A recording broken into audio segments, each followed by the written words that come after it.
प्रभु तेरी वाणी जीवन की रोटी, नैनों की ज्योति अंधेरा मिटाती।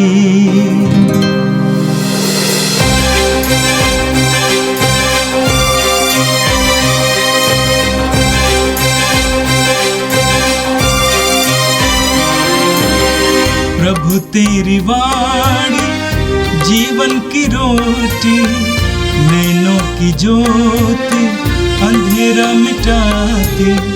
प्रभु तेरी वाणी जीवन की रोटी, नैनों की ज्योति अंधेरा मिटाती। वाणी वाणी वाणी वाणी वाणी पवित्र है, शाश्वत है, जीवन का मन्ना है। 8 जून बृहस्पतिवार। पहला पाठ तोबित का ग्रंथ अध्याय 6 पद संख्या 10 से 11, अध्याय 7 पद संख्या 1 का 9 से 17, अध्याय 8 पद संख्या 4 का 10। टोबियस ने स्वर्गदूत से कहा, आप क्या चाहते हैं? हम कहाँ ठहरे? स्वर्गदूत ने उत्तर दिया, जहाँ आपके वंश का रागुएल नामक मनुष्य रहता है। वह तुम्हारा संबंधी है और उसकी एक सारा नामक पुत्री है।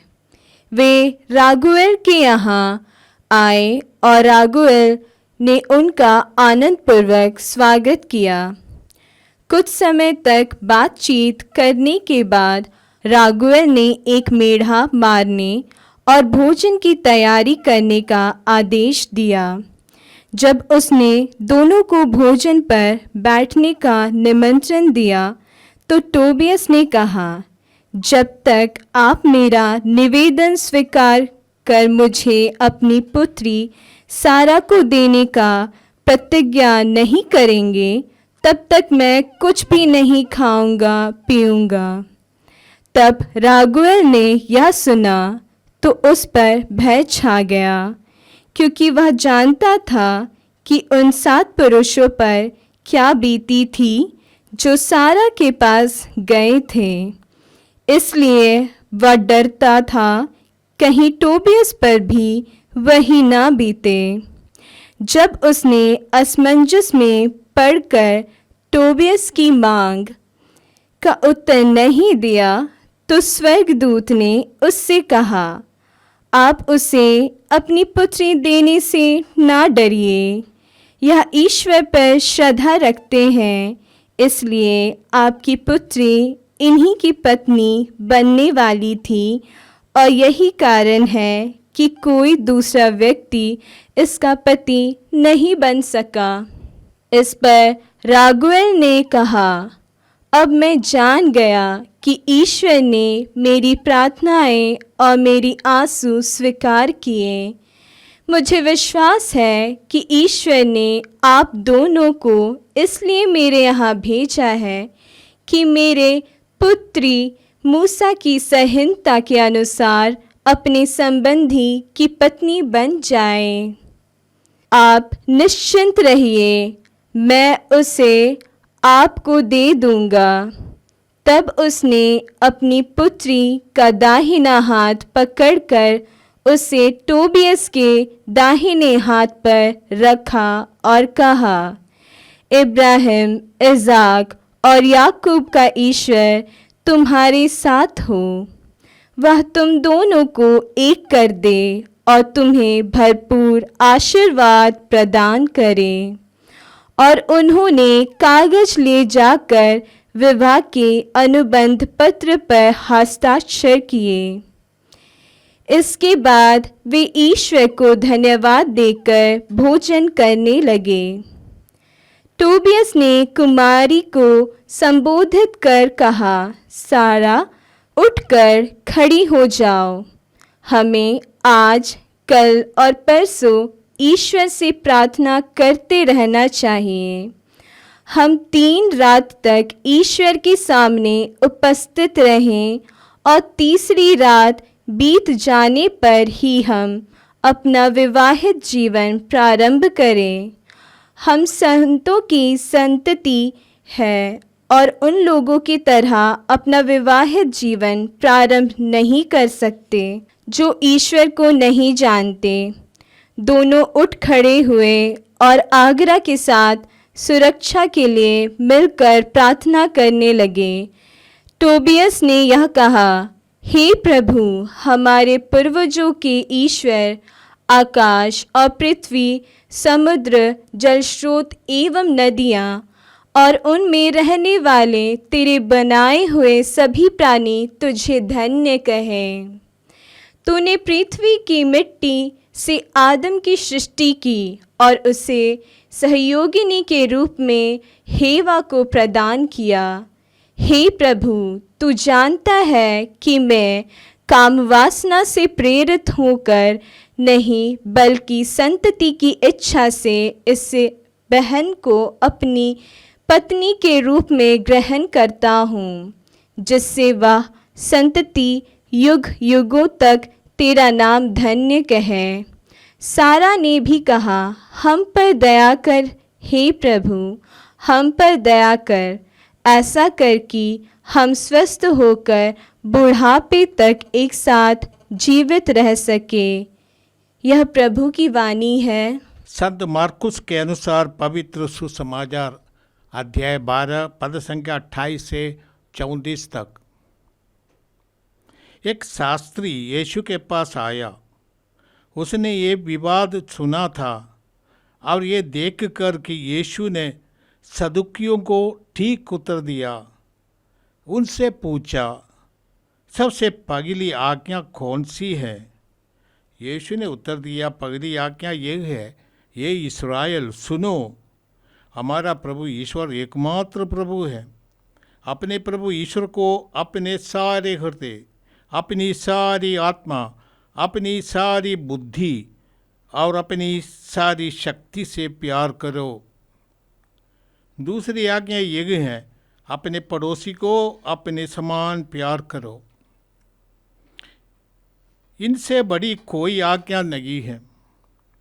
शास्त्री ने उनसे कहा, ठीक है गुरुवर, आपने सच कहा है, ये कि ईश्वर है, उसके सिवा और कोई नहीं है। उसे अपने सारे हृदय, अपनी सारी बुद्धि और अपनी सारी शक्ति से प्यार करना और अपने पड़ोसी को अपने समान प्यार करना, ये हर प्रकार के होम और बलिदान से बढ़कर है। यीशु ने उसका विवेकपूर्ण उत्तर सुनकर उससे कहा, तुम ईश्वर के राज्य से दूर नहीं हो। इसके बाद किसी को यीशु से और प्रश्न करने का साहस नहीं हुआ। ये प्रभु का दिव्य सुसमाचार है।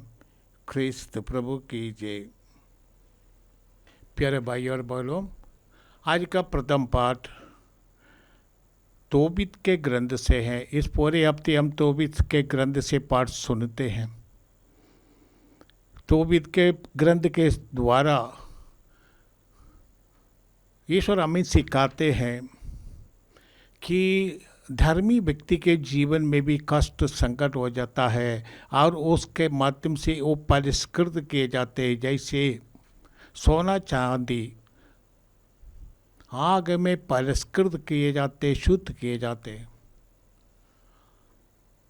बीते दिनों में हमने सुना था कि कैसे तोबीत, ये धर्मी व्यक्ति अभी अंधे हो गए और उनको याद आया कि उनका कोई मित्र के पास उनका कुछ संपत्ति पड़ी हुई है और दोनों के साथ कोई एग्रीमेंट समझौता हुआ था, कागज पत्र सब तैयार है। और एक उस ज़माने में ऐसा था कि लोग संधि लिखेंगे, वो कागज़ को 2 टुकड़े करेंगे, एक टुकड़ा एक पार्टी के साथ, दूसरा टुकड़ा दूसरे पार्टी के साथ रहेगा। जब दोनों टुकड़े मिल जाएगा तभी उनको पता वो सगी है, जिसके पास ये टुकड़ा है वो सगी आदमी है। इसलिए तोबियास अपने पुत्र को उस व्यक्ति के पास भेजना चाहता था, परंतु उनका कोई साथी नहीं है। हम जानते हैं कि ईश्वर ने स्वर्गदूत को भेजकर राफाएल को भेजा था। राफाएल क्या होता है? ईश्वर चंगाई देने वाला है। तो ईश्वर ने स्वर्गदूत राफाएल को भेजा और तोबियास के साथी के रूप में भेजा, अपने पुत्र को भेजा है ताकि वो जाकर वो पैसा लाए। पर साथ साथ जो रागवेल नामक तोबित का एक रिश्तेदार उस नगर में रहते थे। आजकल वो नगर ईरान के किस्सा है। रागवेल ने अपनी बेटी सारा की शादी अपने रिश्तेदारों किसी से कर दिया था। ऐसे 7 युवक ने शादी किया। एक के शादी के बाद उसी रात कोई शैतान आकर उस व्यक्ति को मार डालता था और ये शादी संपन्न नहीं हुआ। ऐसे 7 लोगों के साथ हुआ था और एक कुंवारी रहती थी, उनकी बेटी रागवेल की बेटी सारा। ईश्वर तोबियास और उनके साथी राफाएल को उस रागवेल के घर भेजते हैं और वहाँ पर रागवेल ने अपने रिश्तेदार का स्वागत किया और उनके हाथ में बड़ा बोझ तैयार की। परंतु नवयुवक तोबियास ने अपनी इच्छा प्रकट की थी, वो सारा से शादी करना चाहता था। रागवेल डर गए क्योंकि वो जानता है सारा के साथ शादी करने वाला उसी रात मारा जाएगा और इस डर से वो देना नहीं चाहता था। पर स्वर्गदूत ने रागवेल को आश्वासन दिया कि सब कुछ ठीक हो जाएगा और हम जानते हैं उनकी शादी हो जाती है। शादी का मतलब आज के ग्रंथ में हम ग्रंथकार हमें समझाना चाहते हैं। शादी का मतलब ये नहीं अपनी शरीर की वासनाओं की तृप्ति करना। शरीर के वासनाओं की तृप्ति करना या प्रेम का अर्थ ये नहीं है कि काम की तृप्ति। प्रेम का अर्थ है कि एक दूसरे को पूरे दिल से प्यार करना और एक जिम्मेदारी है, एक कर्तव्य है, एक ऋण है। अपने आप को पूरे दिल से प्यार करना, जैसे ईश्वर ने यहूदियों को आदेश दिया था। विधि विवरण ग्रंथ अध्याय 6 पद संख्या 5 में हम पढ़ते, सुनो इस्राएल, तुम अपने ईश्वर को अपने पूरे दिल से प्यार करना, पूरी शक्ति से, पूरी बुद्धि से, पूरी मन से। उसी तरह जीवन साथी को भी पूर्ण मन से, पूर्ण बुद्धि से, पूरी दिल से प्यार करना है। ये ईश्वर का आदेश भी था। आज के पाठ में हम यही सुनते हैं। रागवेल के कहने पर तोबियास ने सारा से शादी किया और उस पूरे दिन वो लोग 3 दिन उपवास किया, प्रार्थना की अपनी शादी ईश्वर की कृपा से उनके लिए एक आशीष बन जाए। हे हनीमून मनाने का अर्थ यही था उनके लिए कि वो प्रार्थना में लगाया और इसके बाद ही वो वैवाहिक जीवन में लगने का। ईश्वर ने चाहा कि हर एक इंसान को एक जीवन साथी के रूप में एक व्यक्ति को ईश्वर ने चुनकर रखा है। हम जानते हैं कि सृष्टि के शुरू में ईश्वर ने हर सृष्टि की, हर दिन ईश्वर बहुत खुश थे, सृष्टि बहुत अच्छा लगा। परंतु मानव की सृष्टि के बाद ईश्वर को इतना अच्छा नहीं लगा क्योंकि आदम बाबा अकेले था। इसलिए ईश्वर ने उनको एक जीवन साथी को दे दिया। प्रभु यीशु ने कहा, क्या तुम लोगों ने ये नहीं पढ़ा कि सृष्टिकर्ता ने प्रारंभ से ही उन्हें नर नारी बनाया और कहा, इस कारण पुरुष अपनी माता पिता को छोड़ेगा और अपनी पत्नी के साथ रहेगा और वे दोनों एक शरीर हो जाएंगे। इस तरह अब वे 2 नहीं एक शरीर है, और जिसने ईश्वर ने जोड़ा है मनुष्य अलग ना करे। क्योंकि शादी विवाह एक केवल 2 लोगों के एक साथ रहने का अर्थ नहीं है, ये परिवार का अर्थ है। और ईश्वर की योजना में शादी का महत्व रहता है। और मानव जाति का जो वंशावली है, जो परंपरा है, उसको जारी रखना भी इसके अंदर आते हैं। ये पवित्र है। संत पौलुस विश्वासियों को बाद में समझाएंगे कि शादी का अर्थ है यीशु अपनी कलीसिया को जिस तरह प्यार किया उसी तरह पति पत्नी एक दूसरे के लिए प्यार करें, एक दूसरे को प्यार करें। हम पढ़ते हैं कि विवाहित जीवन में परेशानियां आ गई, ये हमें निराश नहीं करने का, प्रेम की परीक्षा परीक्षणों के द्वारा, love is tested in trials. तो ये जिंदगी में होगा, ट्रायल्स होगा, हर एक व्यक्ति के जीवन में होगा, और ये ट्रायल्स के माध्यम से ही हमारा प्रेम शुद्ध किए जाते हैं। शास्त्रकार करते हैं, शास्त्र 12 पद संख्या 7 में, प्रभु की वाणी परिशुद्ध है, वो चांदी के सदृश हैं जो 7 बार घड़िया में गलाई गई हैं। तो ट्रायल्स के माध्यम से ही हम अपने को पवित्र कर सकते हैं। तोबियास का ग्रंथ हमें सिखाते हैं, हमारी कठिनाइयों में भी ईश्वर हमारे साथ है। हमारी कठिनाई हम ईश्वर के जानकारी के बिना नहीं। जैसे अयूब के ग्रंथ में हम पढ़ते हैं, अयूब इतना संपन्न व्यक्ति था, वो उनका सब कुछ बर्बाद हो गया, शैतान को उनकी परीक्षा लेने का अधिकार दिया गया था, शैतान ने उनके जीवन को बर्बाद कर दिया। फिर भी ईश्वर का प्रेम उनके साथ था और अयूब ने कभी ईश्वर के विरुद्ध कुछ नहीं बोला। इसी तरह तोबियत का जीवन भी ऐसी इसका अनुरूप है। उनके जीवन में कठिनाई हुआ तो भी वो ईश्वर के प्रति श्रद्धावान रह गए। बहुत लोग कठिनाई समस्या आने से सोचते अरे ईश्वर नहीं है, ईश्वर है तो हमारी प्रार्थना सुन लेता, ईश्वर नहीं है इसलिए हम ईश्वर को छोड़ दिया, ईश्वर पर हमारा विश्वास टूट गया। ऐसे बहुत लोग कहते हैं, उनका ईश्वर पर विश्वास ही नहीं था। विश्वास है तो हम स्वीकार करते हैं, पिता के हाथ से जो कुछ मेरे जीवन में होगा वो पिता की इच्छा है। माँ मरियम ने कहा तेरी इच्छा मुझ में पूरी हो जाए, प्रभु यीशु ने कहा पिता मेरी इच्छा नहीं ये तेरी इच्छा पूरी हो जाए। जो पिता पर श्रद्धा रखते हैं वो कहेंगे कठिनाई समस्या सब कुछ जो पिता के हाथ से आता है वो पिता की इच्छा है मेरे जीवन में, उसका मतलब रहता है वो मेरे जीवन में पूरी हो जाए। राहुल, सारा, तोबियास और तोबित, इस सब उनके जीवन में जो कुछ हुआ हम जानते, आखिरी में वो सब शुभ और शुभ कारक रहेगा, उनके लिए मंगल कारक रहेगा। हमारे जीवन में भी यही है, विश्वास के साथ प्रभु से जुड़े रहना। आज के सुसमाचार उस संदर्भ का है। यीशु मंदिर में आए थे और वहाँ पर मंदिर का शुद्धिकरण किया था। यीशु ने वहाँ क्रय विक्रय करने वालों को बाहर कर दिया। इससे यहूदियों के पुरोहितगण और नेता लोग यीशु से नाराज है।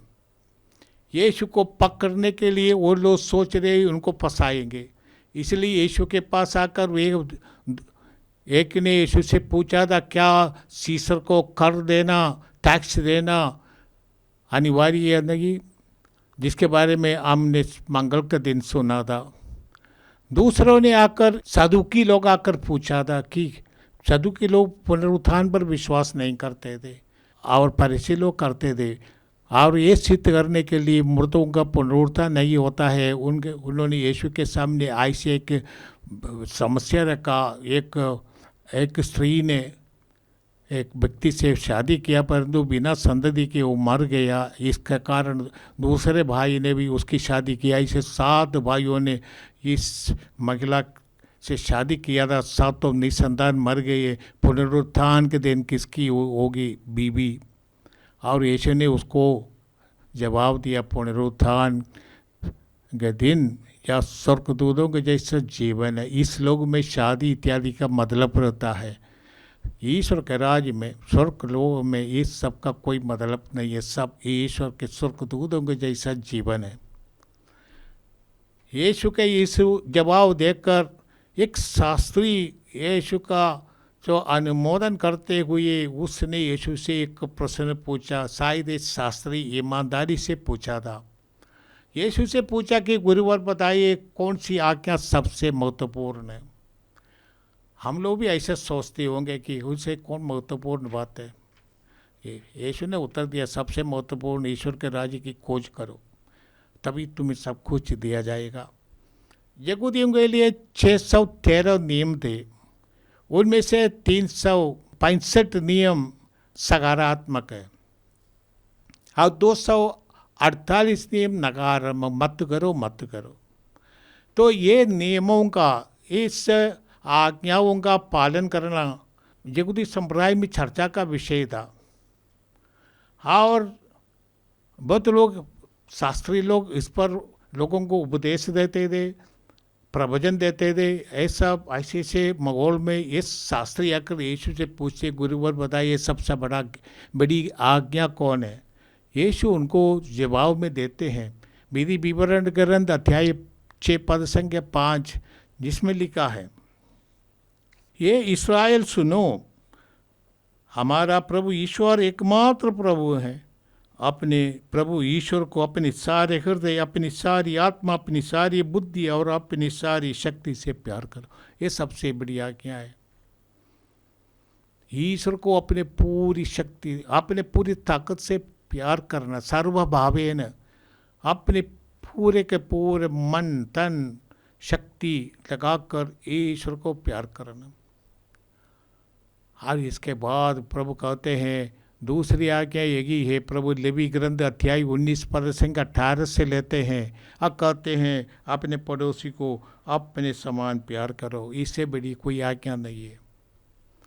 यहूदी भी जानते पड़ोसी को प्यार करना। प्रभु यीशु ने उसको उस अपने आप जैसी आप प्यार करते उसकी तुलना में अपने पड़ोसी को प्यार करना। यहूदियों के लिए पड़ोसी एक दूसरा यहूदी था। इस वजह से लूकस के सुसमाचार में हम देखते हैं, वो शास्त्री ने यीशु से पूछा, मेरा पड़ोसी कौन है। तब यीशु ने वो भले समारी का दृष्टांत सुनाया था। कोई भी जरूरतमंद व्यक्ति हमारे पड़ोसी है, उसको पूरे दिल से प्यार करना पड़ता है। प्रभु ने आगे भी कहा, तुमको अपने शत्रुओं को भी प्यार करना है। प्यार करना, दूसरों की मदद करना हमें, हमारे लिए एक जिम्मेदारी, एक कर्तव्य होता है। जिस तरह हम ईश्वर को प्यार करते हैं, उसी तरह हमारे पड़ोसियों को प्यार करना। प्रभु का कहने का अर्थ है ये दोनों एक सिक्के का दो पहलू है, ये जुड़ावा है, एक को हम अलग नहीं कर सकता। हम ईश्वर को उतना प्यार कर सकते हैं जितना हम अपने दुश्मनों को प्यार करते हैं। दुश्मनों को हम बहुत कम प्यार करते हैं, हमको मालूम है। उतना ही ईश्वर के प्रति हमारा प्रेम है, क्योंकि जो ईश्वर को प्यार करता है वो किसी और व्यक्ति को दुश्मन नहीं समझता। ईश्वर को प्यार करने वाला हर एक इंसान को ईश्वर के प्रति रूप में बनाया गया व्यक्ति मानते हैं और उसके साथ ऐसा व्यवहार करते हैं। इस कारण ही प्रभु यीशु ने अपने शिष्यों से कहा, इन छोटे से छोटे भाइयों के लिए तुमने जो कुछ किया तुमने मेरे लिए किया है। एक ही है प्रभु का आदेश हमारे लिए। आज जो इस आदेश में बढ़ेगा वही प्रभु के अनुरूप कार्य करता है। आइए हम प्रार्थना करें। ये प्रभु, हम अपने परिवारों के लिए प्रार्थना करते हैं। हमारे परिवारों को आदर्शमय बना। परिवार ये नहीं है कि हम सब एक घर में रहते हैं। घर परिवार नहीं बनता जब तक उसमें प्रेम की कमी है।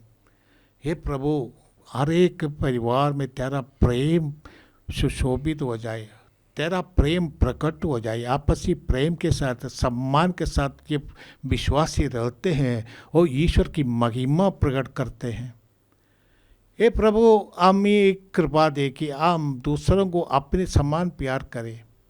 प्रभु यीशु ने हमको सिखाया, तुम एक दूसरे को प्यार करो जैसे मैंने तुम्हें प्यार किया है। यीशु ने एक ही मानदंड दिया है कि हम अपने आप जैसे प्यार करते दूसरों को प्यार करें। नहीं है, हमें चाहिए कि हम दूसरों को उस तरह प्रेम करें जैसे यीशु ने हमें प्रेम किया। यीशु ने हमारे लिए सब कुछ समर्पित कर दिया, हमारे लिए क्रूस पर मरे, अवमान सहे, इतना कठोर दुख सहा हमारे लिए, हमारे प्रेम के कारण। ए प्रभु, हम तेरे इस नमूना देखकर, तेरे अमर प्रेम का अनुभव करते हुए हम दूसरों को भी निस्वार्थ रूप से प्रेम कर सके। ये प्रार्थना हम करते हमारे प्रभु क्रिस्त के द्वारा। आमीन। प्रभु तेरी वाणी जीवन की रोटी, नैनों की ज्योति अंधेरा मिटाती। वाणी वाणी वाणी वाणी वाणी पवित्र है, शाश्वत है जीवन का मन।